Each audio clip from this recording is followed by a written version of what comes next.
नमस्कार दोस्तों, मैं संतोष पटेल स्वागत करता हूं आपके अपने YouTube चैनल डिजिटल भंडार पर।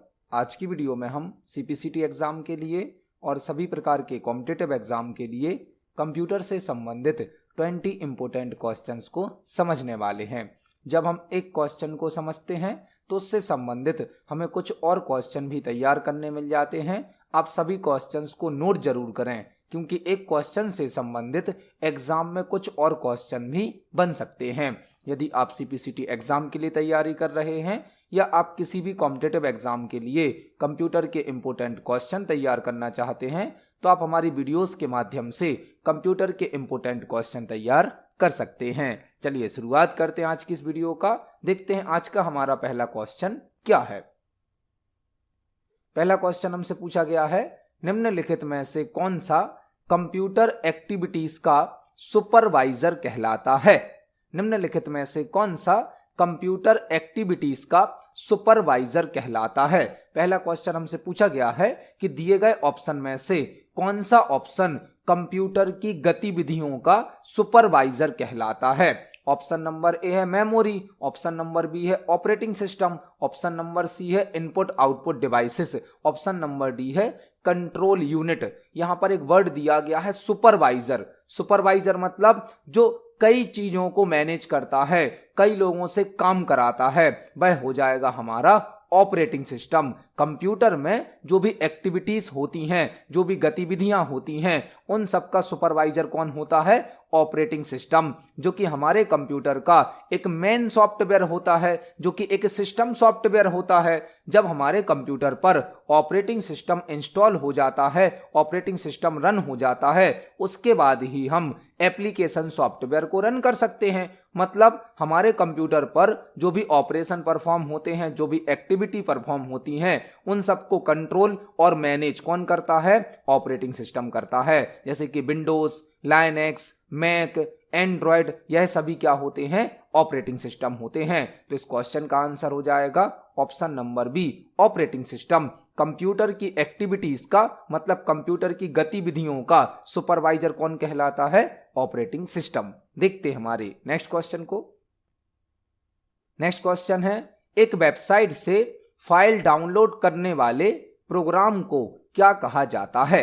एक वेबसाइट से फाइल डाउनलोड करने वाले प्रोग्राम को क्या कहा जाता है। हमसे क्वेश्चन पूछा गया है, यदि हमें इंटरनेट से कोई फाइल डाउनलोड करनी है किसी वेबसाइट से, हम कौन से प्रोग्राम का यूज करेंगे। ऑप्शन नंबर ए है word processor, option number B है spreadsheet software, option number C है प्रोटोकॉल, ऑप्शन नंबर डी है ब्राउजर। यदि हमें किसी वेबसाइट को ओपन करना होता है, किसी वेब पेज को ओपन करना होता है, तो हमें ब्राउजर की आवश्यकता होती है। ब्राउजर की, ब्राउजर मतलब वेब ब्राउजर, जो कि एक एप्लीकेशन सॉफ्टवेयर होता है, जो कि वेबसाइट को ओपन करने की, वेब पेज को ओपन करने की सुविधा देता है। और जब हम कोई वेबसाइट ओपन करते हैं तो उस वेबसाइट से हम किसी फाइल को डाउनलोड भी कर सकते हैं, अपलोड भी कर सकते हैं, जिसके लिए हमें किसकी आवश्यकता होती है? ब्राउजर की, मतलब कि वेब ब्राउजर की। वेब ब्राउजर एक एप्लीकेशन सॉफ्टवेयर होता है जो कि वेब पेज और वेबसाइट को ओपन करने की सुविधा प्रदान करता है, जैसे कि गूगल क्रोम,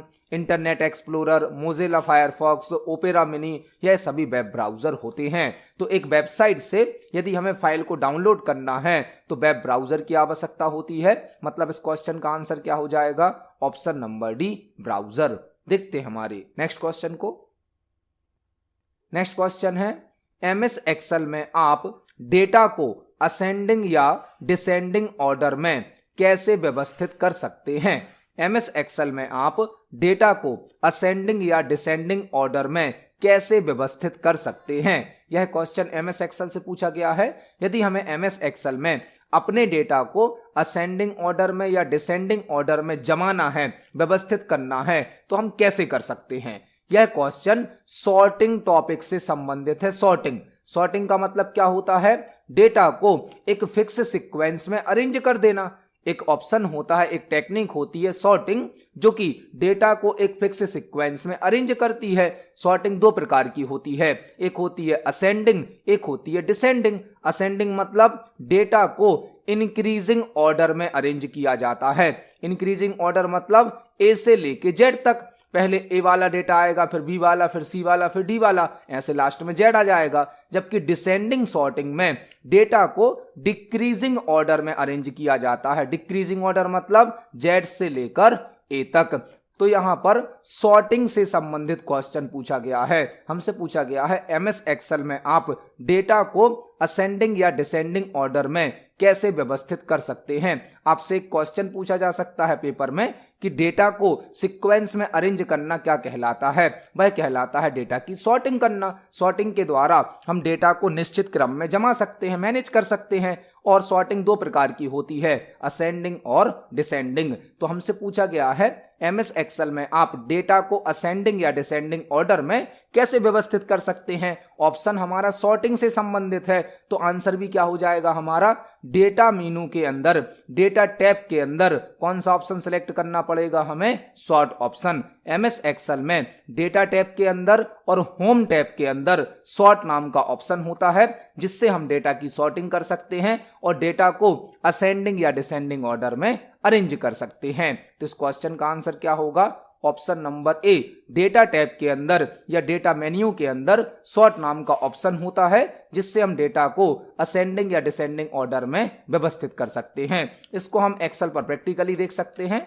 एमएस एक्सेल में होम टैब के अंदर एक ऑप्शन होता है सॉर्ट एंड फिल्टर। आप यहां से डेटा को सॉर्ट कर सकते हो। अदरवाइज डेटा टैब के अंदर भी सॉर्ट नाम का ऑप्शन होता है, जहां से आप डेटा की सॉर्टिंग कर सकते हो। तो सॉर्ट ऑप्शन होम टैब में भी प्राप्त होता है और डेटा टैब में भी प्राप्त होता है। इस क्वेश्चन का आंसर हो जाएगा ऑप्शन नंबर ए। देखते हैं हमारे नेक्स्ट क्वेश्चन को। नेक्स्ट क्वेश्चन है, नीचे सूचीबद्ध किए गए शब्दों में से विषम शब्द को पहचानें। नीचे सूचीबद्ध किए गए शब्दों में से विषम शब्द को पहचानें। हमें नीचे 4 ऑप्शन की एक लिस्ट दी गई है, हमें 4 ऑप्शन दिए गए हैं और इनमें से हमें एक अलग ऑप्शन को पहचानना है।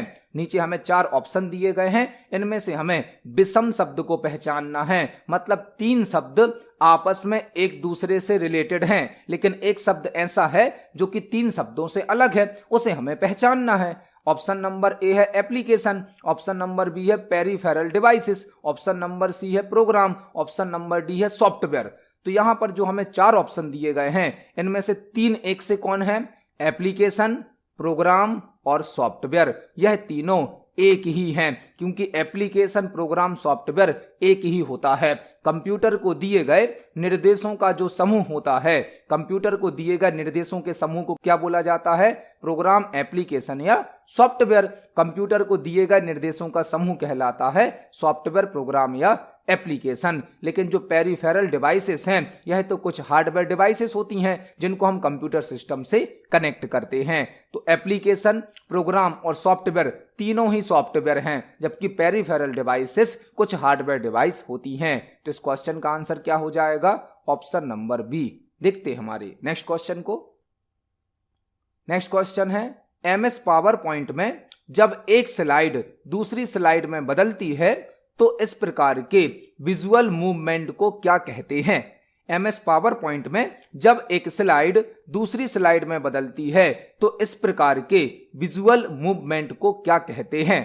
हमने इस क्वेश्चन को प्रीवियस वीडियोस में भी समझा है, लेकिन वहां पर हमसे यह क्वेश्चन किसी और प्रकार से पूछा गया था। आज हमसे क्वेश्चन पूछा गया है, एमएस पावर पॉइंट में जब एक स्लाइड दूसरी स्लाइड में बदलती है तो इस प्रकार के विजुअल मतलब चित्रों के मूवमेंट को क्या कहते हैं। मूवमेंट मतलब स्लाइड की स्टाइल चेंज होती है, मूवमेंट मतलब एक स्लाइड से दूसरी स्लाइड पर जाना, उसे क्या कहा जाता है।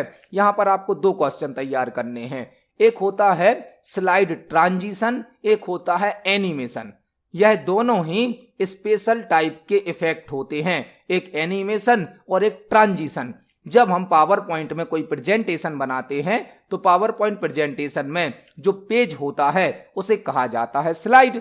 पेज को क्या कहा जाता है, स्लाइड। इस स्लाइड पर जो विजुअल इफेक्ट लगाया जाता है उसे कहा जाता है ट्रांजिशन।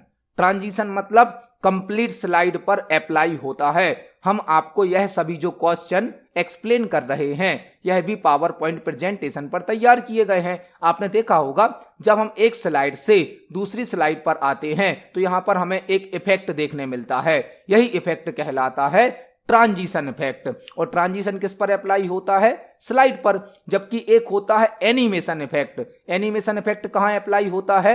आपने स्लाइड पर यदि कोई टेक्स्ट लिखा है, कोई हेडिंग लिखी है, कोई इमेज इंसर्ट करी है, स्लाइड का जो कंटेंट होता है उस पर एनिमेशन को अप्लाई किया जाता है। एनिमेशन स्लाइड के कंटेंट पर, स्लाइड पर टाइप की गई जानकारी पर अप्लाई होता है, जबकि स्लाइड ट्रांजिशन या ट्रांजिशन कंप्लीट स्लाइड पर अप्लाई होता है। स्लाइड पर लगने वाला इफेक्ट कौन सा कहलाता है? Transition effect. जबकि स्लाइड के कंटेंट पर लगने वाला इफेक्ट कहलाता है एनिमेशन इफेक्ट। तो इस क्वेश्चन का आंसर हो जाएगा option number B, slide transition. MS PowerPoint में जब एक स्लाइड दूसरी स्लाइड में बदलती है तो इस प्रकार के विजुअल मूवमेंट को स्लाइड ट्रांजिशन कहा जाता है। देखते हैं हमारे नेक्स्ट क्वेश्चन को। नेक्स्ट क्वेश्चन है, ब्लैंक में डेटा इस तरह भेजा जाता है कि यह मूल डेटा से पूरी तरह भिन्न दिखता है। एक क्वेश्चन हमसे पूछा गया है, ब्लैंक में डेटा इस तरह भेजा जाता है कि यह मूल डेटा से पूरी तरह भिन्न दिखता है। हमसे क्वेश्चन यह पूछा गया है कि दिए गए ऑप्शन में से कौन ऐसा ऑप्शन है जो डेटा को भेजते समय ओरिजिनल डेटा को बिल्कुल बदल कर दिखाता है, उस डेटा को चेंज कर देता है। क्वेश्चन क्या है हमारा? ऐसा कौन सा ऑप्शन हमें दिया गया है जो डेटा को भेजते समय ओरिजिनल डेटा को इस प्रकार बदल देता है कि वह ओरिजिनल डेटा से बिल्कुल अलग डेटा हो जाता है। यहां पर ऑप्शन नंबर ए है क्रिप्टोग्राफी, ऑप्शन नंबर बी है फायरवॉल्स, ऑप्शन नंबर सी है बीपीएन, ऑप्शन नंबर डी है हब। यह क्वेश्चन इंफॉर्मेशन सिक्योरिटी से या साइबर सिक्योरिटी से पूछा गया है। इंफॉर्मेशन सिक्योरिटी में, साइबर सिक्योरिटी में एक टेक्निक होती है क्रिप्टोग्राफी। क्रिप्टोग्राफी क्या होता है? क्रिप्टोग्राफी के दो फंक्शन होते हैं, एक होता है इनक्रिप्शन, एक होता है डिक्रिप्शन। इनक्रिप्शन और डिक्रिप्शन के द्वारा एक डेटा को सेंडर से रिसीवर तक सिक्योरिटी के साथ ट्रांसफर किया जाता है। जब हम नेटवर्क में कोई डेटा ट्रांसफर करते हैं, कोई डेटा रिसीव करते हैं, तो उस डेटा को सिक्योरिटी के साथ ट्रांसफर करने के लिए क्रिप्टोग्राफी टेक्निक वर्क करती है। और इसके दो फंक्शन होते हैं, एक होता है इनक्रिप्शन, एक होता है डिक्रिप्शन। फॉर एग्जाम्पल, एक सेंडर है, सेंडर ने कोई डेटा सेंड किया। फॉर एग्जाम्पल, सेंडर ने सेंड किया हाय, यह एक डेटा है, यह कहलाता है प्लेन टेक्स्ट या नॉर्मल टेक्स्ट। सेंडर कैसा मैसेज सेंड करता है? प्लेन टेक्स्ट या नॉर्मल टेक्स्ट। इस प्लेन टेक्स्ट पर या नॉर्मल टेक्स्ट पर इनक्रिप्शन अप्लाई किया जाता है, इनक्रिप्शन। और इनक्रिप्शन के द्वारा इस प्लेन टेक्स्ट को, इस नॉर्मल टेक्स्ट को बदल दिया जाता है साइपर टेक्स्ट में। साइपर टेक्स्ट में, साइपर टेक्स्ट क्या होता है? साइपर टेक्स्ट एक सीक्रेट कोड होता है जिसमें हमारे ओरिजिनल डेटा को चेंज कर दिया जाता है एक सीक्रेट कोड में। यह साइपर टेक्स्ट रिसीवर के पास भेजा जाता है और इस पर डिक्रिप्शन अप्लाई कर दिया जाता है, डिक्रिप्शन। डिक्रिप्शन के द्वारा इस सीक्रेट कोड को, इस साइपर टेक्स्ट को वापस प्लेन टेक्स्ट में या नॉर्मल टेक्स्ट में बदल दिया जाता है, जिससे कि रिसीवर इस मैसेज को पढ़ पाता है, देख पाता है। तो कंप्यूटर नेटवर्क में जब कोई इंफॉर्मेशन शेयर होती है, जब कोई इंफॉर्मेशन रिसीव की जाती है, तो उस इंफॉर्मेशन को सिक्योरिटी के साथ सेंड करने के लिए क्रिप्टोग्राफी वर्क करती है। और क्रिप्टोग्राफी के दो फंक्शन होते हैं, इनक्रिप्शन और डिक्रिप्शन। इनक्रिप्शन के द्वारा प्लेन टेक्स्ट को या नॉर्मल टेक्स्ट को साइपर टेक्स्ट में बदला जाता है, जो कि एक सीक्रेट कोड होता है, और साइपर टेक्स्ट को वापस नॉर्मल टेक्स्ट में या प्लेन टेक्स्ट में डिक्रिप्शन के द्वारा बदला जाता है। यहां पर आपको कई प्रकार के क्वेश्चन तैयार करने हैं।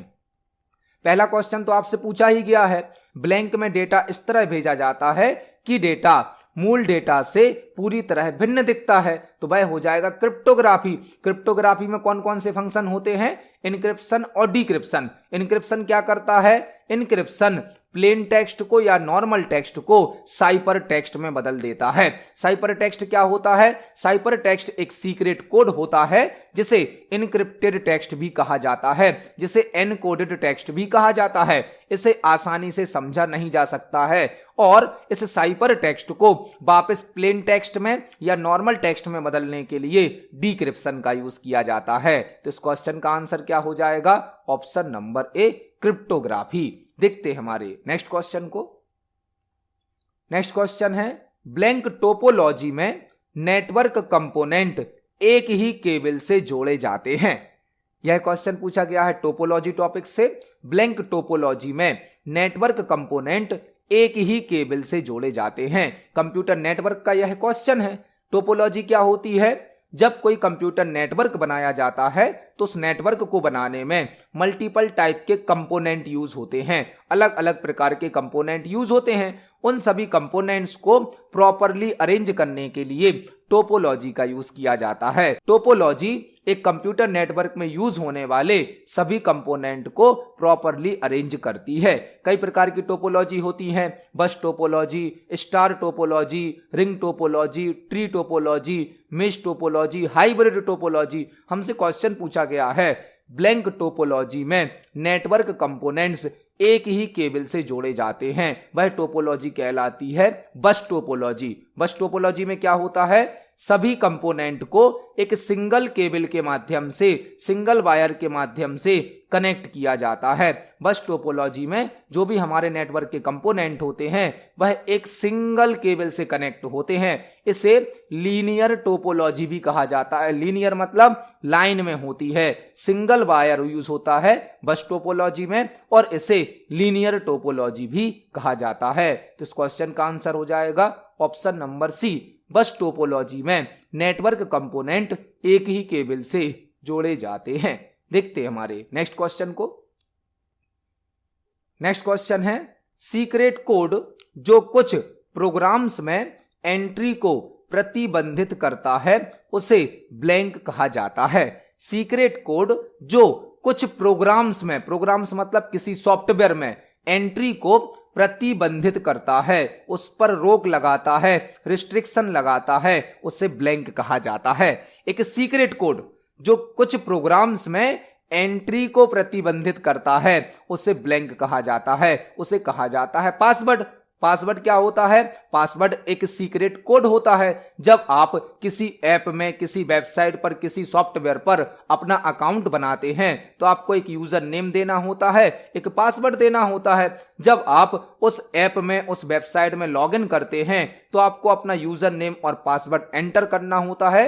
यदि आप यूजर नेम और पासवर्ड को करेक्ट एंटर करेंगे तो ही आप लॉगिन कर पाते हैं, अदरवाइज आप लॉगिन नहीं कर पाते हैं। तो पासवर्ड एक सीक्रेट कोड होता है जो कि प्रोग्राम में एंट्री पर प्रतिबंध लगाता है, रिस्ट्रिक्शन लगाता है। जिस यूजर के पास पासवर्ड होगा वह लॉगिन कर सकता है और जिसके पास पासवर्ड नहीं होगा वह लॉगिन नहीं कर सकता है। तो इस क्वेश्चन का आंसर हो जाएगा ऑप्शन नंबर ए, पासवर्ड। देखते हैं हमारे नेक्स्ट क्वेश्चन को। नेक्स्ट क्वेश्चन है, यूजर एक्शन जैसे की स्ट्रोक या माउस क्लिक को किस रूप में संदर्भित किया जाता है?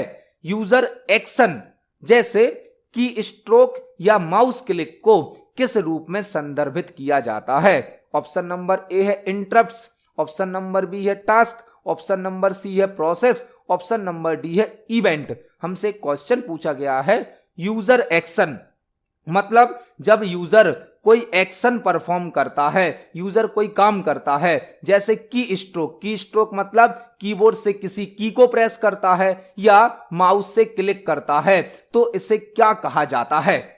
User action. यूजर एक्शन मतलब यूजर कंप्यूटर को कोई कमांड देता है। फॉर एग्जाम्पल, हमने किसी फाइल पर डबल क्लिक किया, डबल क्लिक किया मतलब उस फाइल को हमें ओपन करना है। हमने किसी फाइल पर राइट क्लिक किया मतलब उस फाइल की हमें प्रॉपर्टीज देखनी है। तो इस प्रकार के आप जो कंप्यूटर को कमांड देते हो, इंस्ट्रक्शन देते हो, इन्हें क्या कहा जाता है? यूजर एक्शन मतलब यूजर अपना कोई टास्क परफॉर्म कराना चाहता है, यूजर कोई काम कराना चाहता है, उसके लिए या तो आप कीबोर्ड की किसी की को प्रेस करते हैं या माउस से क्लिक करते हैं। इसे कहा जाता है इवेंट।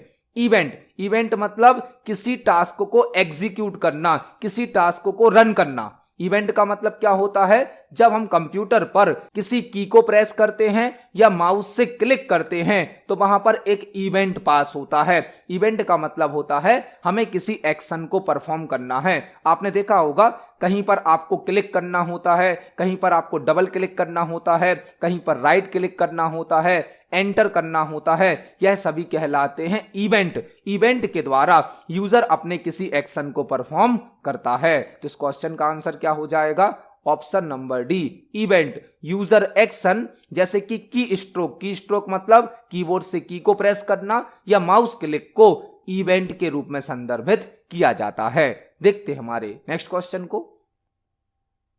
नेक्स्ट क्वेश्चन हमसे पूछा गया है, अज्ञात प्रेषकों के ईमेल मैसेज द्वारा होने वाले सुरक्षा खतरे को क्या कहा जाता है? अज्ञात प्रेषकों के ईमेल मैसेज द्वारा होने वाले सुरक्षा खतरे को क्या कहा जाता है? ऑप्शन नंबर ए है ब्राउजिंग, ऑप्शन नंबर बी है रीडिंग, ऑप्शन नंबर सी है स्पैम, ऑप्शन नंबर डी है स्पूफिंग। अज्ञात प्रेषकों के ईमेल मैसेज द्वारा होने वाले सुरक्षा खतरे को क्या कहा जाता है? यह क्वेश्चन आपसे इस प्रकार भी पूछा जा सकता है, अननोन सेंडर के द्वारा प्राप्त होने वाले ऐसे ईमेल जो यूजर के लिए नुकसानदायक होते हैं उन्हें क्या कहा जाता है? उन ईमेल को कहा जाता है spam email. Spam email, spam email जिसे जंक ईमेल भी कहा जाता है, यह कुछ ऐसे ईमेल होते हैं जो कि यूजर के लिए नुकसानदायक होते हैं, हार्मफुल होते हैं। मतलब इस क्वेश्चन का आंसर क्या होगा? ऑप्शन नंबर सी, अज्ञात प्रेषकों के ईमेल मैसेज द्वारा होने वाले सुरक्षा खतरे को क्या कहा जाता है? स्पैम। स्पैम ईमेल को जंक ईमेल भी कहा जाता है। यह ईमेल अननोन सेंडर के द्वारा भेजे जाते हैं जो कि यूजर के लिए नुकसानदायक हो सकते हैं। तो इस क्वेश्चन का आंसर हो जाएगा ऑप्शन नंबर सी। देखते हैं हमारे नेक्स्ट क्वेश्चन को। नेक्स्ट क्वेश्चन है, एमएस वर्ड का ब्लैंक फीचर हमें अलग अलग व्यक्तियों के लिए समान पत्र बनाने में सहायता करता है। एमएस वर्ड का ब्लैंक फीचर हमें अलग अलग व्यक्तियों के लिए समान पत्र बनाने में सहायता करता है। एमएस वर्ड का क्वेश्चन है। यदि आप हमारे प्रीवियस वीडियोस को देख रहे हैं तो आपको इस क्वेश्चन का आंसर जरूर पता होगा। हमसे पूछा गया है, एमएस वर्ड का ऐसा कौन सा फीचर है जो अलग अलग व्यक्तियों के लिए एक ही प्रकार का डॉक्यूमेंट बनाने में हेल्प करता है? वह होता है mail merge. Mail merge MS Word का बहुत ही पावरफुल फीचर है जो कि एक ही प्रकार की जानकारी को कई लोगों के साथ शेयर करने की सुविधा प्रदान करता है। जब हमें एक ही प्रकार की इंफॉर्मेशन कई यूजर्स के साथ शेयर करनी होती है तब हम मेल मर्ज का यूज करते हैं। मेल मर्ज एक सिंगल डॉक्यूमेंट की मल्टीपल कॉपी क्रिएट करने की सुविधा प्रदान करता है। मेल मर्ज के द्वारा हम सेम इंफॉर्मेशन मल्टीपल यूजर्स के साथ शेयर कर सकते हैं। तो इस क्वेश्चन का आंसर क्या हो जाएगा? Option number C, mail merge. और mail merge option MS Word के मेलिंग टैब में प्राप्त होता है। मेलिंग टैब में आपसे क्वेश्चन पूछा जा सकता है, एमएस वर्ड में लेबल या एनवेलप क्रिएट करने के लिए किस ऑप्शन का यूज किया जाता है? यदि हमें एमएस वर्ड में लेबल या एनवेलप क्रिएट करने होते हैं तो हम मेल मर्ज का यूज कर सकते हैं। तो इस क्वेश्चन का आंसर हो जाएगा option number C, mail merge. देखते हैं हमारे नेक्स्ट क्वेश्चन को। नेक्स्ट क्वेश्चन है, एमएस एक्सेल में न्यूमेरिक डेटा के लिए डिफॉल्ट हॉरिजॉन्टल अलाइनमेंट क्या होता है?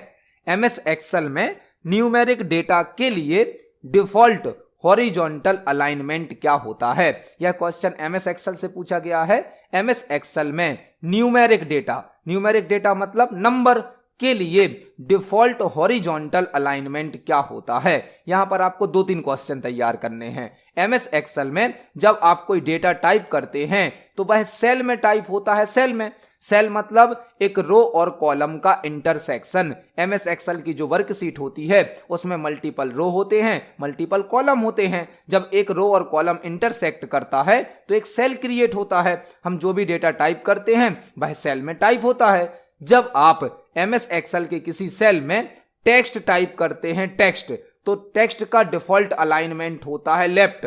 और यदि आप नंबर टाइप करते हैं तो नंबर का डिफॉल्ट अलाइनमेंट क्या होता है? राइट। एमएस एक्सेल के किसी सेल में जब आप टेक्स्ट टाइप करेंगे तो टेक्स्ट का अलाइनमेंट होता है डिफॉल्ट लेफ्ट और नंबर का होता है राइट। नंबर हमेशा राइट अलाइनमेंट पर टाइप होते हैं और टेक्स्ट हमेशा लेफ्ट अलाइनमेंट पर टाइप होते हैं। यह तो होता है हॉरिजॉन्टल अलाइनमेंट। हॉरिजॉन्टल अलाइनमेंट मतलब आपका टेक्स्ट लेफ्ट साइड में टाइप करना है, राइट में करना है या सेंटर में करना है।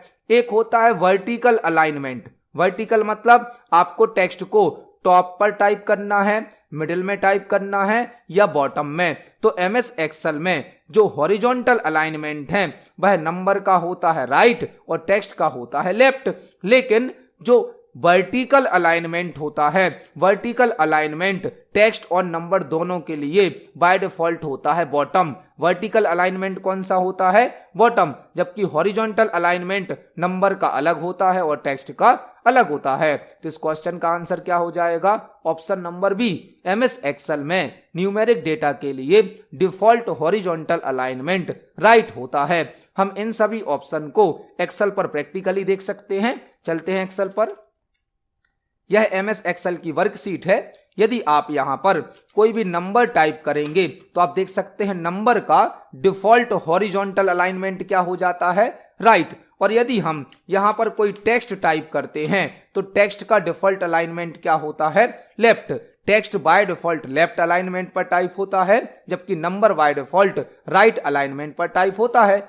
और एक होता है वर्टिकल अलाइनमेंट। वर्टिकल मतलब लंबाई में क्या होगा? लंबाई में वर्टिकल। यहां पर आप यदि कोई नंबर लिखते हैं तो वह नंबर बाय डिफॉल्ट बॉटम में टाइप होता है, और यदि आप यहां पर कोई टेक्स्ट लिखेंगे तो टेक्स्ट भी बाय डिफॉल्ट कहां टाइप होता है? बॉटम में। दो प्रकार के अलाइनमेंट होते हैं। एक होते हैं हमारे हॉरिजॉन्टल अलाइनमेंट। हॉरिजॉन्टल अलाइनमेंट क्या होगा? Left, centre, right. और एक होते हैं वर्टिकल अलाइनमेंट। वर्टिकल अलाइनमेंट कौन कौन से हैं? टॉप अलाइनमेंट, टेक्स्ट को टॉप पर लिखना। दूसरा होता है मिडिल अलाइनमेंट, टेक्स्ट को बीच में लिखना। और एक होता है बॉटम अलाइनमेंट, मतलब टेक्स्ट को नीचे लिखना। जो वर्टिकल अलाइनमेंट है वह टेक्स्ट और नंबर दोनों के लिए बॉटम होता है डिफॉल्ट, जबकि हॉरिजॉन्टल अलाइनमेंट में नंबर का अलाइनमेंट होता है राइट और टेक्स्ट का होता है लेफ्ट। तो इस क्वेश्चन में हमने 2-3 क्वेश्चन समझे। इस क्वेश्चन का आंसर हो जाएगा ऑप्शन नंबर बी। देखते हैं हमारे नेक्स्ट क्वेश्चन को। नेक्स्ट क्वेश्चन है, निम्नलिखित विकल्पों में से सबसे अच्छी गुणवत्ता वाले ग्राफिक्स किस डिवाइस द्वारा उत्पन्न किए जाते हैं? निम्नलिखित विकल्पों में से सबसे अच्छी गुणवत्ता वाले ग्राफिक्स किस डिवाइस द्वारा उत्पन्न किए जाते हैं? हमें कुछ ऑप्शन दिए गए हैं और हमसे पूछा गया है इन सभी ऑप्शन में से सबसे अच्छी क्वालिटी का ग्राफिक्स कौन सी डिवाइस के द्वारा क्रिएट होता है, उत्पन्न होता है। यहां पर हमें प्रिंटर दिए गए हैं और प्लॉटर दिया गया है। ऑप्शन नंबर ए है drum printer, option number B है inkjet printer, option number C है प्लॉटर और ऑप्शन नंबर डी है डॉट मैट्रिक्स प्रिंटर। तो सबसे अच्छी क्वालिटी का जो आउटपुट प्रिंट करता है ग्राफिक्स का वह होता है प्लॉटर।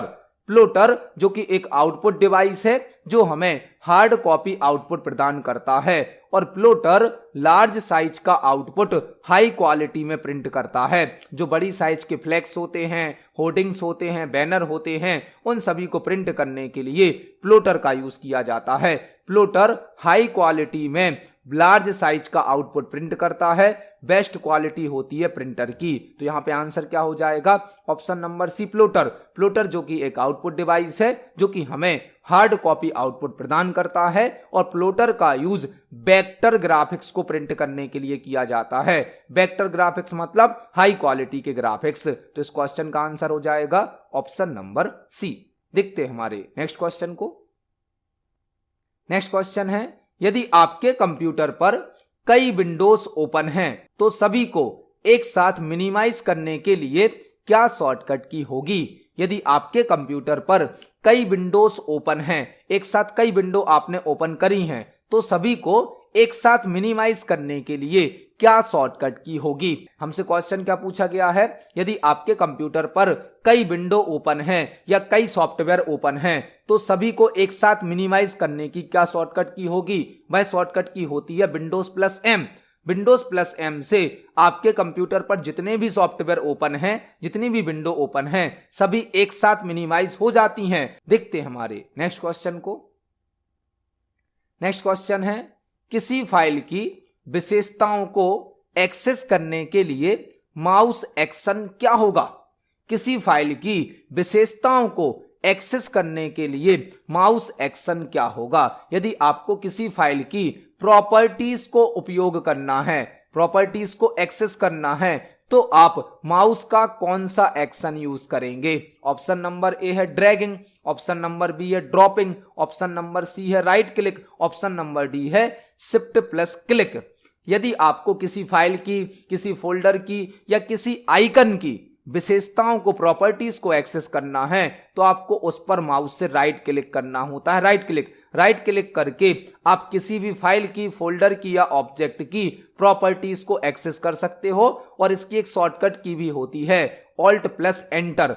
ऑल्ट प्लस एंटर से आप किसी ऑब्जेक्ट की प्रॉपर्टीज को ओपन कर सकते हो और यदि आपको माउस से करना है तो आप उस ऑब्जेक्ट पर राइट क्लिक कर सकते हो। मतलब इस क्वेश्चन का आंसर क्या होगा? ऑप्शन नंबर सी, फाइल की विशेषताओं को एक्सेस करने के लिए हमें माउस से राइट क्लिक करना होता है और कीबोर्ड की शॉर्टकट की होती है ऑल्ट प्लस एंटर। इसको हम प्रैक्टिकली देख सकते हैं।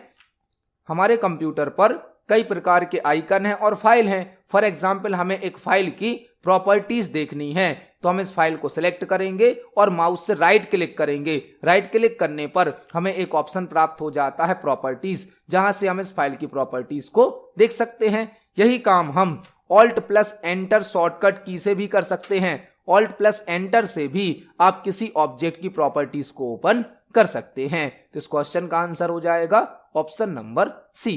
देखते हैं हमारे नेक्स्ट क्वेश्चन को। नेक्स्ट क्वेश्चन है, ब्लैंक मेमोरी एक वोलेटाइल मेमोरी है और पढ़ने व लिखने दोनों ऑप्शन की अनुमति देती है। ब्लैंक मेमोरी एक वोलेटाइल मेमोरी है और पढ़ने व लिखने दोनों ऑप्शन की अनुमति देती है। मेमोरी से संबंधित है क्वेश्चन, हमसे पूछा गया है ब्लैंक मेमोरी एक वोलेटाइल मेमोरी है। वोलेटाइल मतलब अस्थायी मेमोरी है। अस्थायी का मतलब है जो कुछ देर के लिए डेटा को स्टोर करती है। और पढ़ने व लिखने मतलब हम इसमें डेटा को रीड भी कर सकते हैं, डेटा को राइट भी कर सकते हैं, दोनों की अनुमति देती है। ऑप्शन नंबर ए है रोम, ऑप्शन नंबर बी है रैम, ऑप्शन नंबर सी है ईपीरोम, ऑप्शन नंबर डी है हार्ड डिस्क। तो यहां पर वोलेटाइल मेमोरी पूछी गई है। वोलेटाइल मतलब अस्थायी, तो रोम तो होती है नॉन वोलेटाइल, रोम का ही टाइप होता है ईपीरोम, यह भी नॉन वोलेटाइल है। हार्ड डिस्क भी नॉन वोलेटाइल है। यहां पर वोलेटाइल मेमोरी कौन है? रैम जो कि एक प्राइमरी मेमोरी होती है, यह एक वोलेटाइल मेमोरी होती है जो कि कुछ देर के लिए डेटा को स्टोर करती है। जब तक कंप्यूटर सिस्टम ऑन होता है तब तक रैम में डेटा स्टोर होता है। कंप्यूटर सिस्टम के ऑफ होने पर रैम से डेटा डिलीट हो जाता है। रैम जिसका फुल फॉर्म होता है रैंडम एक्सेस मेमोरी, जो कि एक वोलेटाइल मेमोरी है जिसमें हम डेटा को राइट भी कर सकते हैं और इससे डेटा को रीड भी किया जा सकता है। तो इस क्वेश्चन का आंसर क्या होगा? Option number B RAM. यहां पर आपको एक और क्वेश्चन तैयार करना है। रोम का फुल फॉर्म होता है रीड ओनली मेमोरी, जो कि एक नॉन वोलेटाइल मेमोरी होती है, परमानेंटली डेटा को स्टोर करती है। रोम का एक टाइप है ईपीरोम जिसका फुल फॉर्म होता है erasable programmable read only memory. और हार्ड डिस्क भी एक सेकेंडरी मेमोरी है जो कि परमानेंटली डेटा को स्टोर करती है। इस क्वेश्चन का आंसर हो जाएगा ऑप्शन नंबर बी रैम। देखते हैं हमारे नेक्स्ट क्वेश्चन को। नेक्स्ट क्वेश्चन है, एस्की का पूर्ण रूप ब्लैंक है। एस्की का पूर्ण रूप ब्लैंक है। हमसे एक फुल फॉर्म पूछा गया है एस्की का फुल फॉर्म या एस्की का पूर्ण रूप ब्लैंक होता है। एस्की क्या है? एस्की एक डेटा रिप्रेजेंटेशन कोड होता है। कंप्यूटर सिस्टम में डेटा को रिप्रेजेंट करने के लिए कई प्रकार के कोड यूज किए जाते हैं, उसी में से एक कोड होता है एस्की कोड। एस्की, इसका हमसे फुल फॉर्म पूछा गया है। एस्की का फुल फॉर्म होता है American Standard Code for Information interchange. American Standard Code for Information interchange. American Standard Code for Information interchange. ASCII का फुल फॉर्म क्या होता है? American Standard Code for Information interchange. ASCII code के दो version होते हैं, एक होता है एस्की 7, एक होता है एस्की 8। एस्की कोड के दो वर्जन होते हैं, एस्की 7 और एस्की 8। एस्की 7 में 2 के ऊपर 7 की पावर मतलब 128 कैरेक्टर बनाता है। जो एस्की 7 वर्जन होता है इससे कितने कैरेक्टर बन सकते हैं? 128। जबकि जो इसका नया वर्जन है एस्की 8, इसमें 2 के ऊपर 8 की पावर आ जाती है और यह टोटल 256 कैरेक्टर बना सकता है। ASCII 7 से 128 कैरेक्टर बनते हैं, जबकि ASCII 8 से 256 कैरेक्टर क्रिएट हो सकते हैं। आपसे क्वेश्चन पूछा जा सकता है ASCII 8 के द्वारा टोटल कितने कैरेक्टर बनाए जा सकते हैं, तो ASCII 8 से बनते हैं 256 और ASCII 7 से बनते हैं 128। तो इस क्वेश्चन का आंसर क्या हो जाएगा? Option number B. ASCII का फुल फॉर्म होता है American Standard Code for Information Interchange. देखते हैं हमारे नेक्स्ट क्वेश्चन को। नेक्स्ट क्वेश्चन है, जब कंप्यूटर में कोई एरर आ जाती है तो जिस प्रक्रिया के माध्यम से यूजर को एरर मैसेज प्राप्त होता है उसे क्या कहा जाता है? जब कंप्यूटर में कोई एरर आ जाती है तो जिस प्रक्रिया के माध्यम से यूजर को एरर मैसेज प्राप्त होता है उसे क्या कहा जाता है? ऑप्शन नंबर ए है memory management, option number B है buffer loader, option number C है error handling, option number D है प्रोसेस मैनेजमेंट। तो आप इस क्वेश्चन को देखें तो ऑप्शन नंबर सी इससे मैच हो रहा है। हमसे क्वेश्चन क्या पूछा गया है? जब कंप्यूटर में कोई एरर आ जाती है तो ऐसी कौन सी प्रक्रिया होती है जो यूजर को उस एरर का मैसेज शो करती है? वह कहलाती है एरर हैंडलिंग। एरर हैंडलिंग जो कि ऑपरेटिंग सिस्टम का एक फंक्शन होता है। ऑपरेटिंग सिस्टम एरर को हैंडल करता है। यदि हमारे कंप्यूटर में कोई एरर आती है, कोई प्रॉब्लम आती है, तो ऑपरेटिंग सिस्टम उस प्रॉब्लम से रिलेटेड हमारे सामने एक मैसेज शो करता है और हमें यह सजेशन भी देता है कि इस एरर को कैसे सॉल्व किया जा सकता है। तो इस क्वेश्चन का आंसर हो जाएगा option number C, error handling. जब कंप्यूटर में कोई एरर आ जाती है तो एरर हैंडलिंग के द्वारा यूजर को उस एरर से संबंधित एरर मैसेज शो किया जाता है और उसमें एरर के सॉल्यूशन के लिए सजेशन भी होता है। एरर हैंडलिंग ऑपरेटिंग सिस्टम का एक फंक्शन होता है। देखते हमारे नेक्स्ट क्वेश्चन को। नेक्स्ट क्वेश्चन है, MS एक्सेल में सिलेक्टेड सेल को डिलीट करने के लिए कौन सा की कॉम्बिनेशन डिलीट डायलॉग बॉक्स को प्रदर्शित करता है? MS एक्सेल में सिलेक्टेड सेल को डिलीट करने के लिए कौन सा की कॉम्बिनेशन मतलब शॉर्टकट की डिलीट डायलॉग बॉक्स को प्रदर्शित करता है? हमसे एक क्वेश्चन पूछा गया है, यदि हमें MS एक्सेल में सिलेक्टेड सेल को डिलीट करना है तो जो डिलीट का डायलॉग बॉक्स आता है उसको शो करने के लिए कौन सी शॉर्टकट की का यूज किया जाता है? यहां पर आपको 4-5 क्वेश्चन तैयार करने मिलेंगे। हमसे पूछा गया है, यदि हमें सिलेक्टेड सेल को डिलीट करना है तो जो डिलीट डायलॉग बॉक्स शो होगा वह किस शॉर्टकट की से होगा? यहां पर आपको बहुत सारे क्वेश्चन तैयार करने हैं। एक क्वेश्चन बन सकता है, MS एक्सेल में रो को इंसर्ट करने की शॉर्टकट की क्या है? MS एक्सेल में कॉलम को इंसर्ट करने की शॉर्टकट की क्या है? MS एक्सेल में रो को डिलीट करने की शॉर्टकट की क्या है? MS एक्सेल में कॉलम को डिलीट करने की शॉर्टकट की क्या है? MS एक्सेल में सेल को इंसर्ट करने की शॉर्टकट की क्या है? MS एक्सेल में सेल को डिलीट करने की शॉर्टकट की क्या है? यहां पर यदि आपको सेल, रो या कॉलम कुछ भी डिलीट करना है तो आप शॉर्टकट की यूज कर सकते हो कंट्रोल माइनस। कंट्रोल माइनस मतलब डिलीट करना। कंट्रोल माइनस से क्या होगा? डिलीट। यदि आपने सेल सेलेक्ट किया है तो सेल डिलीट होगा, आपने रो सेलेक्ट करी है तो रो डिलीट होगी, आपने कॉलम सेलेक्ट किया है तो कॉलम डिलीट हो जाएगा। इसी प्रकार से यदि आपको सेल इंसर्ट करना है, रो इंसर्ट करना है या कॉलम इंसर्ट करना है तो शॉर्टकट की होती है कंट्रोल प्लस।